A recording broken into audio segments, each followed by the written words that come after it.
ஓர் இறைவனுக்கு, படைத்த இறைவனுக்கு, இறைவன் என்றால் மக்கள் கற்பனை செய்கின்ற பொருட்கள் எல்லாம் இறைவனாக முடியாது. படைத்தவன் யாரோ அவன் தான் இறைவன்.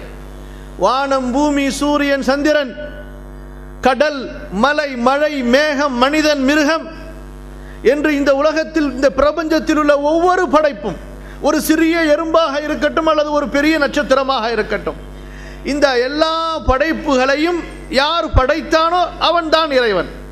அவன்தான் வணங்க தகுதியானவன். அவன்தான் அந்த படைப்புகளுக்கு சொந்தக்காரன்.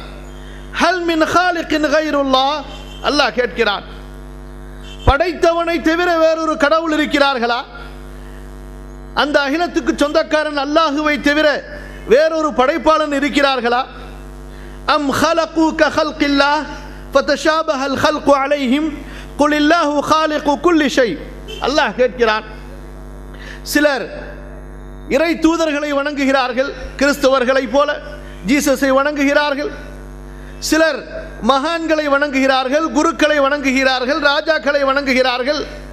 அவர்களுக்கு சிலைகளை கொடுத்து, அவர்களுக்கு உருவங்களை கொடுத்து அந்த படைக்கப்பட்ட பொருள்களை வணங்குகிறார்கள். அல்லாஹ் கேட்கிறான், அஹலகு கஹல்கில்லாஹ், இந்த பொருட்கள் எல்லாம் நான் படைத்தது போன்று எதையாவது படைத்திருக்கிறதா?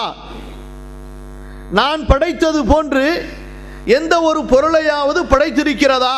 ஃபதஷாபஹல் ஹல்கு அலைஹிம், படைக்கும் ஆற்றல் ஒருவனுக்கு இல்லாமல் பலருக்கு இருக்கு என்று நீங்கள் குழம்பி விட்டீர்களா? அதனால் படைக்கப்பட்ட பொருள்களை வணங்குகிறீர்களா?